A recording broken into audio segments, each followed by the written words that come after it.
Making your first short film is easier than it's ever been, but it doesn't mean that it's easy to make a good one. One of the biggest problems first-time filmmakers run into happens before they ever get on set. They make decisions at the beginning that make the entire film harder and more expensive to pull off. My co-founder, indie producer Mark Klebanoff, has been producing and directing independent films for more than 2 decades. But like every filmmaker, he had to start somewhere. And some of the lessons he learned making his earliest short films are the same principles he still uses producing independent features today. So if you're getting ready to make your first short, I want to walk you through what actually matters, where your money is worth spending, and how to make your first production easier to pull off. First decision happens before you spend $1 or pick up a camera. It starts with a concept. Seems simple, right? Mark's first meaningful short film was called Conspiracy. He originally wrote and produced it as part of an application to a graduate program that he never attended.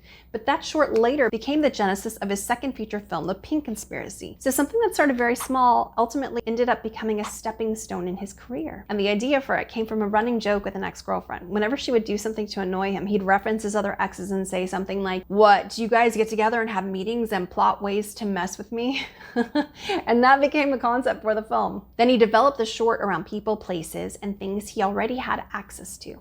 The actors were friends and people he knew from school, including myself. The entire film was shot at his parents' house. He knew aspiring filmmakers who owned their own gear and wanted an opportunity to shoot something. So instead of writing a movie that required a bunch of money and resources that he didn't have, he built the film around what was already available to him. And that's one of the smartest things you can do when you're making your first short. And it's a principle that applies to your first feature too, right? Start simple. If you write your first short about a bank robbery, you've immediately created a much more complicated situation. Now you have to figure out how to convincingly pull off a bank robbery in a short film. But when you're writing the short, you have total control. You're creating the world. You can make that world as complicated or as straightforward as you want. So think about what you already have access to and let that influence the idea. That doesn't mean the movie has to look cheap. Conspiracy was shot at Mark's parents' house, but it didn't look like they were shooting there just because they couldn't afford a better location. The story made sense in that environment. So don't take a film that's beyond your resources and make a cheap version of it. Design something that you can execute well with what you have. And that usually means keeping the number of characters and locations manageable, especially if this is your first time producing. And if the short is a proof of concept for a feature, you still don't need to make it overly complicated. Mark has made proof of concept shorts, and his approach is to choose 1 or 2 important scenes from the feature that really communicate the tone of larger film, but can also stand on their own as a short. And once you have the concept,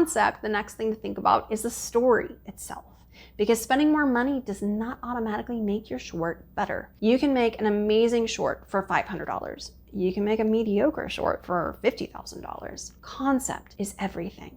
Mark saw this firsthand in film school. So he had a production class where every student made 5 short films over the course of the semester. And after every round, they would sit together and watch everyone's work. Now, Mark was much more focused on writing at the time, so his films weren't always the most technically impressive. There were students who were stronger technically. But Mark's films kept standing out because he was focused on the concept and the story. He was coming up with things that were compelling, fun, entertaining, and then executing them to a good standard, even if the technical side wasn't perfect.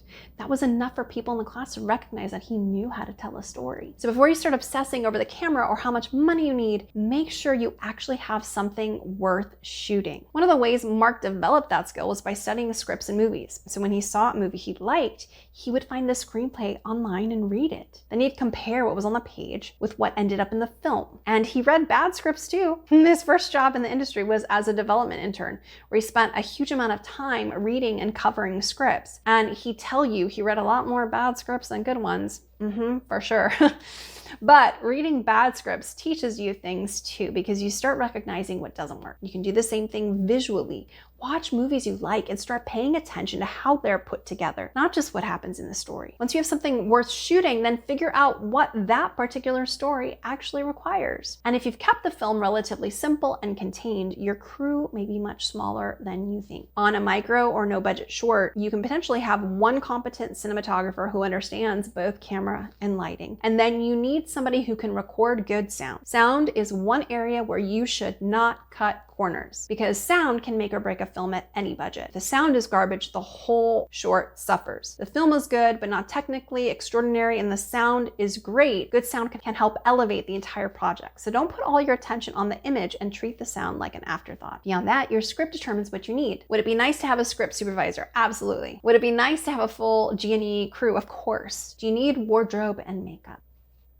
Depends on the film. Mark has reduced wardrobe costs on features by using clothing the actors already owned. The wardrobe person would just go through their closets and find what worked and only buy something if the film specifically needed it. So if you've written specialized wardrobe, makeup, creatures, stunts, or complicated locations into the movie, then you've also created the production needs that come with those choices. That's why the writing and producing decisions are connected. If you don't overcomplicate the short, Mark believes there's no reason you can't potentially execute something great with a 3 to 5 person crew. You're still going to have some expenses. You're gonna need to feed people. You may need a small insurance policy. You may need a couple lights. You definitely need somewhere to store your footage, but none of that means your short has to cost tens of thousands of dollars. And there's a camera. But these days, you can shoot a short film on an iPhone. I mean, if you have access to a proper camera and lens package, great, use it. But if you don't, that shouldn't be the thing preventing you from making the short film. We were younger, we needed access to a decent camera, and editing equipment wasn't nearly as accessible. Today, everybody has a smartphone capable of shooting remarkably good footage, and editing can be free or relatively inexpensive. So the technical barrier is much lower than it used to be, but having access to a camera doesn't automatically mean you know how to tell a story with it. That's where understanding coverage becomes important. And if you've never made a film before, coverage may sound more complicated than it is, but at the most basic level, it means giving yourself the shots you need to put the scene together. So if you have 2 people talking, you might shoot a master of the scene, cover each actor in a medium, and then get the close-ups that you need. That's the basic version. You can get much more creative than that, but before you start doing elaborate camera moves, understand how a scene is actually constructed. You can learn the fundamentals from tutorials. You can also learn a huge amount by watching movies and trailers differently. Pay attention to when they establish the location, when they move to an actor, when they use a close-up, and how each shot helps tell the story. And if you want to direct, Mark thinks learning some basic editing is essential.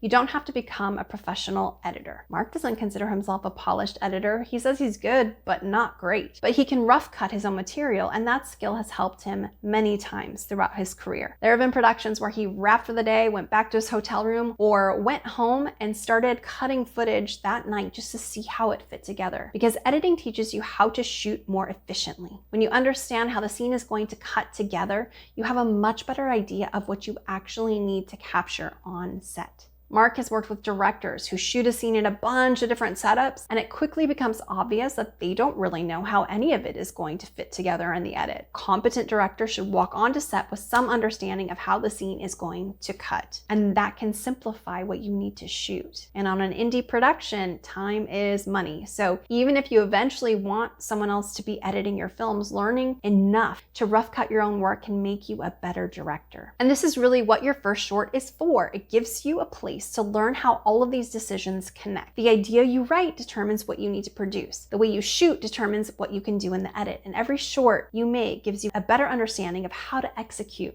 the next one. For filmmakers, making shorts is just the first step. The goal is to eventually move into features and ideally build a career making films. A short is a great place to learn how to execute, but once you're trying to make a feature, you're dealing with a much bigger set of decisions around financing, packaging, distribution, budget strategy, and a whole bunch of other things, how to build a project that has a real chance of getting funded and making money. And that's exactly what we teach inside the Complete Indie Film Producer System. So it's designed for filmmakers who are ready to graduate from shorts and start learning how to produce feature films in a way that gives them the best possible chance of getting funded, getting made, getting lucrative distribution, and building a career where they can keep making movies. Because making one short can teach you a lot. But if your goal is to make films for a living and you'd like to avoid a lot of mistakes that most filmmakers make along the way, getting support will get you to your goal much faster. So if that interests you, You can click the first link in the description below to learn more about working with us. If you're making your first short right now, don't expect it to be perfect. You may get into the edit and realize you didn't get a shot you needed, or something that worked on the page may not play out the way you expected once you shoot it. A location may create a problem you didn't anticipate, part of the experience. You learn what you didn't know, and then you take that learning into the next project. That's why Mark's conspiracy story is such a good example. He developed a simple idea around actors, locations, and equipment he already had access to. The entire film cost around $1,000. At that time, that was still meaningful money to him because he was a college student, right? But he didn't need to raise $10,000 or $20,000 to make the film happen. He figured out what the movie actually required and found a way to cover those costs, and he got it done. And that little short he originally made for a graduate school application he never used eventually became the genesis of his second feature film. He couldn't have known that when he started, and you don't know where your first short might lead either. And you don't need to know. Your job right now is to come up with something you can execute well. Use the resources you have intelligently, learn everything you can from making it, and get your first short made. And once you've made that first short, make another one. Keep learning, keep improving, and when you're ready, start thinking about how you're gonna make the jump to features. Because making your first short isn't the destination. It's where you start developing the skills you'll eventually need to make features and build a career. And we need your films out there, so go out there and make it happen. If this video was helpful, take a second to like the video and subscribe. On this channel, we talk about the practical side of building a filmmaking career and what it takes to get indie films financed, made, and into the marketplace. And drop your comments and questions below, and I'll see you in the next one.